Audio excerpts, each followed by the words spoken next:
Ambassador Samantha Power has been the U.S. Permanent Representative to the United Nations since 2013. She has forcefully denounced atrocities committed by Syrian President Bashar al-Assad. Power also criticized Russia for its repeated vetoes of UN resolutions on the conflict. On January 20th, she will leave office with the rest of the Obama administration. Ambassador Power will likely be succeeded by Nikki Haley. President-elect Trump, as you know, nominated the South Carolina governor back in November. Ambassador Power joins us for an interview that you'll see only on CBS This Morning. She joins us at the table. Good to see you, Ambassador. Good to be back. So much to discuss with you, but let's start with Russia. New reports today of more meddling by the Russians in the American political process and the campaign. What can you tell us about that? Well, I can't speak to any of the reports that have broken overnight or the intelligence briefings that the president-elect. I understand that, but what do you think about it? What I can say is what I see every day at the UN, which is that the rules that need to bind countries so that we live in a more stable world don't bind Russia. And they flout them. They flout them by invading their neighbors. They flout them by committing horrible atrocities in Syria. And they have flouted them by interfering in our election. What do you think Putin's goal is? You know, I think one can speculate about respect and pride and lost glory and so forth, but I think what's important for us and the rest of the international community is to focus on the effects of his actions and how to combat them. He doesn't appear to be for any kind of new world order.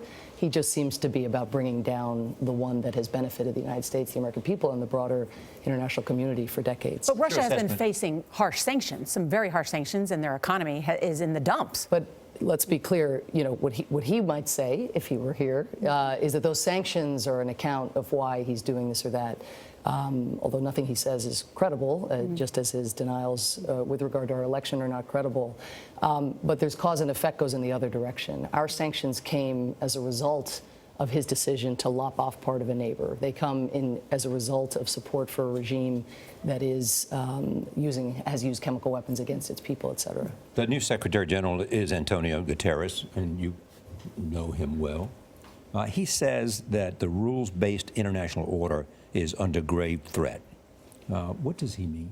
Well, I think just some of what I've described, that we have had a set of rules that you don't invade a neighbor, you don't cross international borders without meeting no respect a for tough sovereignty. international. As an example, you got to play. If you go to war, and some people go to war, you got to play by a certain set of rules. You don't systematically target civilians. You don't use chemical weapons. You don't use barrel bombs. All of those norms are being subjected to challenge by President Putin and others. And it is incumbent on those of us, again, who have helped build that international order. We might have to make some adjustments. Obviously, the world is more multipolar than it was in 1945. And some argue, but it's in our interest for there to be rules to the as you know, some argue that they feel America is retreating. They feel that President Putin saw an opportunity and a vacuum, and he moved into it, whether it was Syria or where else. I mean, I think, look at Ebola, look at dismantling Iran's nuclear program, look at mobilizing the stiffest sanctions in 2 decades on North Korea in response to their nuclear proliferation. I mean, on issue after issue, we lead. And in the event we were not to lead, you would not see global responses. I mean, I live it every day on the Security Council. You know, the issue is briefed, and then everybody looks to me to say, okay, what's the United States going to do about it? And then it's incumbent on us to leverage what we do to get other countries to step up. What do you think will be the consequences of the fact that you did not veto a resolution of the UN Security Council? Well, you're referring to the extension on the Israeli settlements? Yes.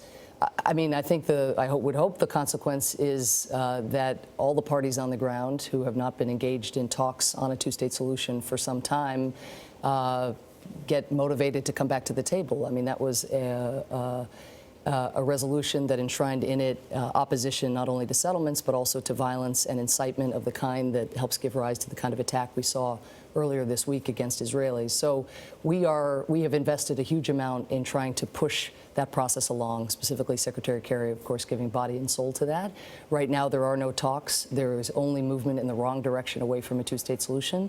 And there's no way for two peoples to live in peace and in security if that process does not get jump-started. I don't think it's too late for a two-state solution.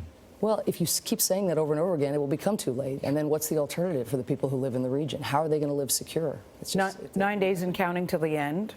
and Donald Trump moves into the White House. How are you feeling about this time, and what's your next chapter? My next chapter is lots of Little League and concentrated attention on my two little children. At least that's my first port of call.